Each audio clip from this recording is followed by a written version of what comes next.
Hey guys, I'm out here tonight, back from my trip. I don't know if you saw the other video I put up of our little ride there. So the SRX ran great. So I'm just gonna kind of just go through it here since I've got about, I think I put just over 40, some almost 50K on it that weekend. I brought all three sleds, so I kind of just switched off between all three all weekend. But I noticed one carb here, I've kind of got some oil leaking out the bottom. So I assume the bowl's leaking or something, so I'm gonna have a look at that. I want to go through and just double check that this clutch is still in alignment. So far everything looks good. Didn't have any belt issues running this Yamaha belt or anything like that. I got the VMAX 540 spring in there still, so I'm gonna just pop everything off here, have a look, and then I can get down in here and clean some grunge out of here that accumulated over the weekend as well. But yeah, this thing ran great. Really hauls, which is a lot of fun on the trails. At least as long as your trail's nice and groomed, it's really awesome. Not great in any whoopties or bumps, but yeah, a lot of fun that thing is. Like I said, it was a good trip. Brought all three sleds. It was minus 30 Celsius. I put all those vent covers in here, or the headlight bezel covers, and didn't have any issues with carb icing up or anything like that. And there was lots of fresh snow too, so we're taking on lots of snow and didn't have any issues. So those covers work really awesome. 300 ran like a champ. As always, 250 ran like a champ. All sleds ran great. Didn't have any sled issues besides just minor things, foul plugs, cold in the morning getting them started, but that was about it. Everything ran, everything made it home. That's the main thing, everything under its own power. So yeah, let's just go through this thing tonight and kind of have a look around here and see, make sure everything's okay. The other thing is I decided pulled all these parts out of all my bins I've got here, so I decided I'm just going to build another motor.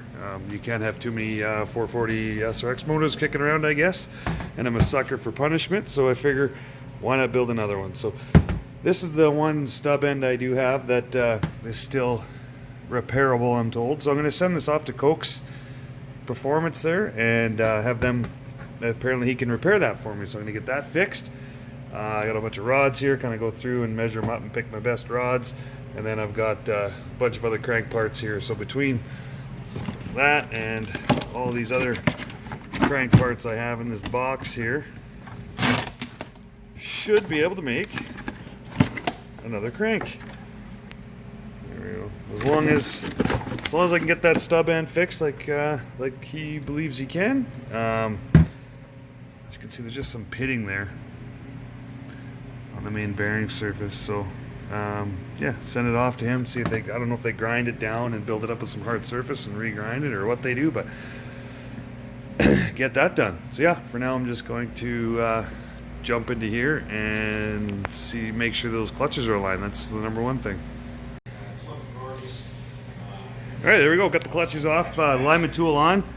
So that makes me happy. That motor did not move at all through that whole ride again. So perfect. I'm going to start cleaning it up now.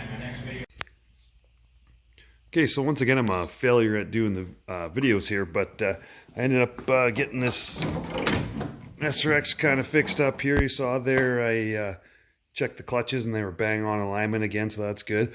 I did end up taking that 540 spring out and just put the stock spring back in, because I did notice a little bit of bog once it would take off. Then I had like a mid-range bog, I guess, and then once you got up into the higher RPMs it was good again. So I'm going to put this one back in and give it a try.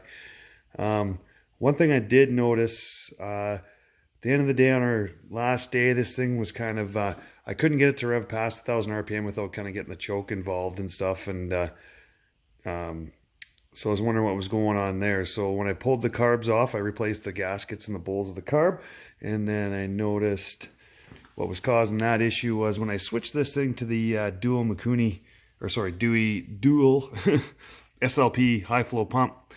You've got the two, can't really get in there to see, but I don't know if you can see that impulse line right there, but you've got two impulse lines on your crankcase. I had one plugged off, and it ended up actually the one that was plugged off popped off on me, so it was sucking some air there, which actually I believe is the reason why I think I scored both those cylinders. I'll put a picture of those up there right now.